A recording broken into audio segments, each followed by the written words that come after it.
Welcome back to our channel. இன்றைக்கி நம்ம சேனலில் என்ன வீடியோ பார்க்க போகிறோன்னா, ஸ்கின் கேர் ப்ரொடக்டிவ் வந்து நம்ம சம்மர் டைமில் எப்படி நம்ம ஸ்கின்னை வந்து ப்ரொடக்டிவாக வச்சுக்கிறதா ஃப்ரெண்ட்ஸ் இந்த வீடியோவில் பார்க்க போகிறோம். நம்ம சம்மர் டைம்லங்கிறபோது ஹீட் வந்து நம்ம ஸ்கின்னில் வந்து நல்லாவே அப்சர்வ் ஆகும். இந்த ஸ்கின் ஹீட் அப்சர்வ் ரொம்ப விஷயம் இருக்கிறனால நம்ம ஸ்கின்னில் ஏற்படக்கூடிய பிம்பிளில் இருக்கும் pigmentation, dark circle, all over skin ப்ராப்ளமும் நம்ம இந்த ஹீட்டுக்கு சம்மர் டைம்ஸ் வந்து தான் ஃப்ரெண்ட்ஸ் ஆகும். இந்த டைமுக்கு நம்ம என்ன பண்ண போகிறோன்னா, நம்ம அதை எப்படிலாம் க்யூர் பண்ணலாம் சொல்லிட்டு நம்ம வீட்டில் இருக்கிற பொருட்களை வச்சு நம்ம ஸ்கின்னை வந்து கேர் பண்ணுறது, அதை எப்படி நம்ம வந்து அவாய்ட் பண்ணுறது சொல்லி தான் இந்த வீடியோவில் பார்க்க போகிறோம். அதுக்கு வந்து நம்ம என்ன யூஸ் பண்ண போகிறோன்னா, கோதுமை மாவு தான் ஃப்ரெண்ட்ஸ் யூஸ் பண்ண போகிறோம். அதில் வந்து நம்ம ஃபேஸ் பேக் மாதிரி ஃபேஸ் பேக்கில் வந்து நம்ம ஸ்கின்னை வந்து கிளியராகவும் வச்சுக்கும், பேபி சாஃப்டாகவும் நம்ம ஸ்கின்னை வந்து கிளியர் பண்ணி கொடுக்குங்க. அதுக்கப்புறம் என்ன பண்ணணும்னா, நம்ம ஸ்கின்னில் ஏற்படுற வந்து அந்த டார்க்கு எல்லாமே கிளியர் ஆகிடும். அது மட்டும் இல்லாமல் நம்ம ஸ்கின்னை வந்து நம்ம க்ளோவிங்காகவும் கொடுக்கும். ஏன்னா கோதுமை மாவு வந்து அவ்வளோ எஃபெக்ட் இருக்குங்க. நம்ம ட்ரை ஸ்கின் தான் யூஸ் பண்ணோம், ஆயில் ஸ்கின் தான் யூஸ் பண்ணோம் அப்படிலாம் இல்லை. நம்ம கோதுமை மாவில் வந்து என்ன பண்ணுறோன்னா, நம்ம ஆல் ஓவர் ஸ்கின் டைப்னால் கூட பண்ணி வச்சுக்கலாம். வந்து யாரெல்லாம் யூஸ் பண்ணலான்னு பார்த்தீங்கன்னா, ட்ரை ஸ்கின்னாக இருக்கட்டும், ஆயிலி ஸ்கின்னாக இருக்கட்டும், சென்சிட்டிவ் ஸ்கின்னாக இருக்கட்டும், எந்த ஸ்கின் டைப்புமே இந்த கோதுமை ஃபேஸ் பேக்கை எல்லோரும் யூஸ் பண்ணலாம் ஃப்ரெண்ட்ஸ். ஏன்னா இதில் வந்து நம்ம அவங்க தான் யூஸ் பண்ணோம் அப்படிலாம் இல்லை. ஏன்னா கோதுமை மாவில் வந்து ஹெல்தி பெனிஃபிட்டும் இருக்கிறனால நம்ம எல்லா ஸ்கின்னுக்குமே இது சூட்டபிள் ஆகும். வாங்க, கோதுமை மாவு ஒரு டேபிள் ஸ்பூன் எடுத்துக்கோங்க. தேங்காய் எண்ணெய் வந்து அரை டீஸ்பூன். ஏன்னா தேங்காய் எண்ணெய் வந்து ஸ்கின்னுக்கு நல்லா பாலிஷாகவும் இருக்கும். அதே அளவுக்கு தேனும் எடுத்துக்கோங்க. தேங்காய் எண்ணெய் எவ்வளோ எடுக்கிறீங்களோ அதே அளவுக்கு தேன் எடுத்துக்கோங்க. அப்புறம் ரா மில்க் எடுத்துக்கோங்க. நான் பசும்பால் எடுத்துருக்கேங்க. ஏன்னா எங்கள் வீட்டில் பசும்பால் தான் வாங்குவனால நான் பசும்பால் எடுத்து வச்சுக்கிறேன். எல்லாத்தையும் சேர்த்து நல்லா பேக்லாம் மிக்ஸ் பண்ணிட்டேன். இப்போ இந்த பேக்கை வந்து என் ஃபேஸில் அப்ளை பண்ணிக்கிறேன். அப்ளை பண்ணுறதுக்கு முன்னாடி வந்து ஃபேஸ் வந்து வாஷ் பண்ணிக்கோங்க. நான் வந்து வாஷ் பண்ணிட்டு வந்துட்டேன், அதனால் இப்போ நான் அப்ளை பண்ண போகிறேன்.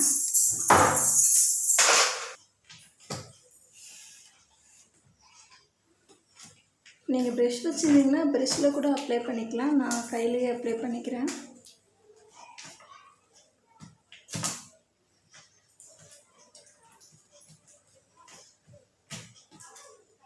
கோதுமை மாவு பார்த்திங்கன்னா, கோதுமை மாவு வந்து ஸ்கின்னை வந்து நல்லா கிளியராகவும் வச்சுக்கும், நல்லா பிரைட்னிங்கும் கொடுக்கும்.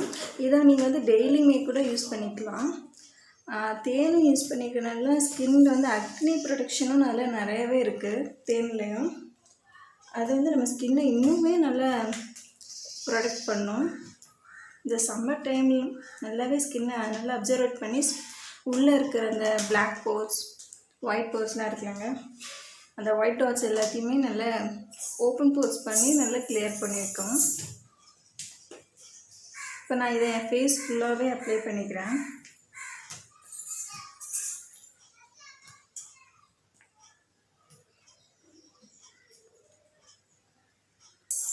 என் ஃபேஸ் ஃபுல்லாக இப்போ ஈவனாக அப்ளை பண்ணிட்டேன்.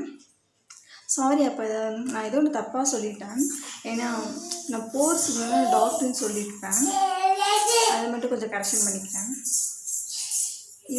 இந்த ஃபேஸ் பேக் பார்த்திங்கன்னா ஸ்கின்னை நல்லா க்ளோவிங் கொடுக்கும், பிரைட்னிங். ஏன்னா இது இப்போ நம்ம நெக்ஸ்ட் டே ஃபங்க்ஷன் போனாலும் இன்ஸ்டண்ட்டாக கூட நம்ம இந்த ஃபேஸ் பேக் ரெடி பண்ணி போட்டு போகலாம். ஏன்னா இதில் வந்து பிரைட்னிங் வந்து கோதுமை மாவோட இன்ஸ்டண்ட்டாகவே இருக்குது. சரி, இப்போ நம்ம ஃபேஸில் அப்ளை பண்ணிட்டோம். அப்ளை பண்ணதுக்கப்புறம் நல்லா ட்ரை ஆக்கி விட்டுருங்க. ட்ரை ஆனதுக்கப்புறம் நம்ம வாஷ் பண்ணிக்கலாம். இதை நீங்கள் வந்து பார்த்திங்கன்னா டெய்லியே கூட யூஸ் பண்ணிக்கலாம். சாரி, தம்பி வந்து எந்திரிச்சிட்டனால நம்ம சவுண்ட் கொடுத்துட்ருப்பான், அதனால் அந்த வாய்ஸ் மட்டும் கொஞ்சம் இக்னோர் பண்ணிக்கோங்க. சரி, இப்போ 20 மினிட்ஸ்க்கு அப்புறம் வந்து என் ஃபேஸை நான் காட்டுறேன். ஃபேஸ் பேக் வந்து நல்லாவே ட்ரை ஆகிடுச்சு. இந்த கோதுமை ஃபேஸ் பேக்கில் இன்னும் 2 நல்ல விஷயம் இருக்குது. என்னென்னு பார்த்தீங்கன்னா, ஃபஸ்ட்டு என்னதுன்னா, நம்ம ஸ்கின்னை வந்து எப்போவுமே ஹைட்ரேட்டாகவே வச்சுருக்கோம். இன்னொன்று வந்து நம்ம ஃபேஸ் வந்து கூலாகவே இல்லை ஜில்லுன்னாகவே வச்சுருக்கோம். நீங்கள் இந்த ஃபேஸ் பேக்கை ட்ரை பண்ணி பாருங்கள், அப்போ உங்களுக்கே தெரியும். இப்போ ஓகே, என் ஃபேஸ் நல்லா ட்ரை ஆகிடுச்சு. இப்போ நான் இதை நல்லா நார்மலான வாட்டர்லேயே வாஷ் பண்ணிட்டு வந்துடுறேன். வாஷ் பண்ணிட்டு வந்ததுக்கப்புறம் என் ஃபேஸ் எப்படி இருக்குதுன்னு சொல்லிட்டு நான் உங்கள்கிட்ட ஷேர் பண்ணுறேன். என் ஃபேஸ் பார்க்க எப்படி இருக்குன்னு நீங்களே பாருங்கள். கொஞ்சம் ப்ரைட்டாகவே இருக்குது. அப்போ தான் இருந்ததுக்கு இப்போ என் ஃபேஸ் பார்க்கவே நல்லா இன்ஸ்டண்ட்டாகவே கொஞ்சம் பிரைட்னஸ் இருக்குது. ஓகே ஃப்ரெண்ட்ஸ், இந்த வீடியோ உங்களுக்கு பிடிச்சிருக்குன்னு நினைக்கிறேன். இந்த வீடியோ உங்களுக்கு பிடிச்சிருந்தா லைக் பண்ணுங்கள், ஷேர் பண்ணுங்கள், கமெண்ட் பண்ணுங்கள். மறக்காமல் சப்ஸ்கிரைப் பண்ணிடுங்க. நம்ம சேனலை புதுசாக பார்க்குற சப்ஸ்கிரைபர், சேனலை பார்க்குற புது ஃப்ரெண்ட்ஸாக இருந்தால் நம்ம சேனலில் சப்ஸ்கிரைப் பண்ணி பாருங்கள். அப்போ தான் நான் போடுற ஒவ்வொரு வீடியோவுமே உங்களுக்கு அப்டேட் ஆகும், நோட்டிஃபிகேஷனே வரும். பக்கத்தில் இருக்கிற பெல் ஐக்கானையும் மறக்காமல் கிளிக் பண்ணிவிடுங்க. ஓகே ஃப்ரெண்ட்ஸ், நீங்கள் மறக்காமல் ட்ரை பண்ணுங்கள், நல்ல ரிசல்ட்டே தரும். சாரி ஃப்ரெண்ட்ஸ், பக்கத்தில் தம்பி சவுண்ட் கொடுத்துட்ருக்கான், அதனால் அந்த வாய்ஸை இக்னோர் பண்ணிவிடுங்க. ஓகே ஃப்ரெண்ட்ஸ், நெக்ஸ்ட் வீடியோவில் உங்களை பார்க்கலாம். பாய்.